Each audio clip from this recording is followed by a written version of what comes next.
আপনি কি ভয় পান ভালোবাসার মানুষের সামনে নিজের মতো আচরণ করতে? সে আপনাকে ছেড়ে চলে যাবে এই ভয়ে নিজেকে কুটিয়ে রাখেন? নিজেকে কি ছোট মনে করেন তার সামনে? তাহলে হয়তো আপনি সেই মানুষটার জন্য উপযুক্ত নন।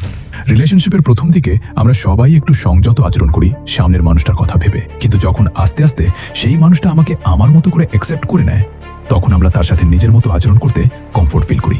কিন্তু দীর্ঘদিন রিলেশনশিপে থাকার পরেও যদি আপনি তার সাথে কেমন আচরণ করবেন এই ভেবে অ্যাংজাইটি ফিল করেন, তাহলে হয়তো আপনারা একজন আরেকজনের জন্য না। কারণ সে আপনাকে বুঝতে পারছে না যে কেন আপনি এমন আচরণ করেন। এর পেছনে সাইকোলজি কি? এটা কি ছোটবেলার ট্রমা, নাকি মা বাবার কাছ থেকে যথেষ্ট ভালোবাসা না পাওয়ার ফল? সে হয়তো আপনার কাছে কখনোই জানতেই চায়নি সেভাবে। হয়তো আপনি নিজেও জানেন না যে আপনি কেন ভয় পান। তাই সেই মানুষটার উচিত ছিল আপনার এই দুর্বলতা লক্ষ্য করা ও আপনাকে নিজেকে বুঝতে সহায়তা করা, বা কারো কাছ থেকে সহায়তা নেওয়া।